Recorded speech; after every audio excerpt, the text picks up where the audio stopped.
करने क्या जा रहा है? म्हणजे नवीन विमानतळ उद्घाटन करायला तुम्ही आले, आता सगळ्या श्रीमंताची व्यवस्था जगात फिरायची झाली आणि अलिबागचा रस्ता येताना असं वाटतं वापस चालत जा. काय अवस्था आहे? अरे रस्ता पहिले होता का विमानतळ पहिले होतं रे?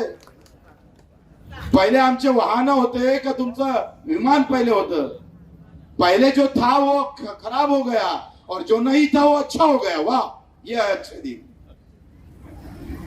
म्हणजे श्रीमंत लोकांच्या जायची व्यवस्था एकदम व्यवस्थित, फुकटात व्यवस्थित माल आला पाहिजे उद्योगपत्यांचा. अमेरिकेतला माल आला पाहिजे, तिथल्या उद्योगपत्यांची व्यवस्था झाली पाहिजे, त्या उद्योगपत्याला जायची व्यवस्था झाली पाहिजे. पण गरीब खड्ड्यात मरत रे. आता isakal.com आहे देशातील नंबर 1 ची मराठी न्यूज वेबसाईट. प्रत्येक अपडेटसाठी isakal.com ला नक्की भेट द्या. याची विचार झाली नाही पाहिजे, क्योंकि झंडा महत्वाचा आहे. मोदीजीनं चहा विकला 100% नफ्यानं. मी मोदीजीला पत्र पाठवलं. मोदीजी बोले आप तो चाय बेचते थे और चाय बेचते थे तुम त्या चहा, मी मराठीत सांगतोय, ते चहा तुम्ही जो विकत होते मोदीजी, त्या चहामध्ये काय होतंय? अर्ध दूध होतं त्या कपामध्ये आणि अर्ध पाणी होते, बरोबर का नाही? असंच करतो ना चहा आपण. कुठे कॅन्टीनला गेलं तर पूर्ण दूध तर टाकतच नाही. त्या एवढ्या कपामध्ये अर्ध पाणी अर्ध दूध, त्याच्यातली एवढीशी चहा पत्ती, एवढीशी साखर आणि थोडस गॅस.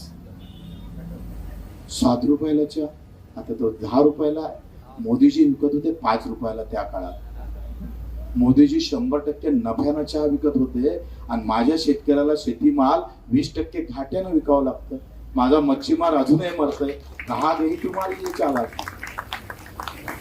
चहा विकणाऱ्याला हे टक्केवारी समजावी नाही. जे चहा विकून जे तुम्ही कमाई करत होते ते माझ्या मच्छीमाराला भेटते काय तर विचारा, ते माझ्या शेतकऱ्याला भेटते का तर विचारा, ते माझ्या आंबा उत्पादक शेतकऱ्याला तो नफा भेटते का तर विचारा. फिर कहा की समज आ गई मोदी जी आपको? तो अलिबागचा तर येणारे 10 वर्ष अलिबागसाठी अत्यंत, इथून 50-60 किलोमीटरच्या जमिनी विकायच्या नाही. 5-10 वर्ष थोडा वेट करा, लेकिन मग नंतर पछतावना येणार. यार ते विकली नसती तर आज मालाय बाप मेरा भी बंगला हो जाता था. एक काही करा, जमिनी विकायचं नाही. अधिक 5 वर्ष 5-7 वर्ष पोटाला काय म्हणतात ते कापड बांधा, चिंदी बांधा, थोडस एक टाइम जीव नका, पण तरी जमीन विकू नका. एवढं मुद्दा म्हणून सांगतोय, कारण हे सगळे लोक टपलेले आहेत तुमच्या जमिनीवर. ती विकायची नाही. ज्याच्याजवळ जमीन आहे ना त्याने विकता कामा नये. कारण आता जेव्हा हा मार्ग सुरू होईल, वसई मार्ग असेल किंवा गेटवे, कारण काय मुंबई ना इकडल्या साईडनं फुल झालेली आहे, टोटल पॅक झाली. सगळं आम्ही पाहतो. वसई ते जरी असला तरी मुंबईत चौफेर आता जाम व्हायला लागले. अब अलिबाग के शिवाय पर्याय नाही. आणि त्याच्यामुळे चांगले दिवस येणार. मोदीजी चांगले दिवस आणणार नाही, तुमचं डोकं चांगलं विचारा. देश विदेशातील प्रत्येक घडामोडींचे लाईव्ह अपडेट मिळवण्यासाठी आता साम टीव्हीच्या सर्व सोशल मीडिया प्लॅटफॉर्मला लाईक, फॉलो आणि सबस्क्राईब करा.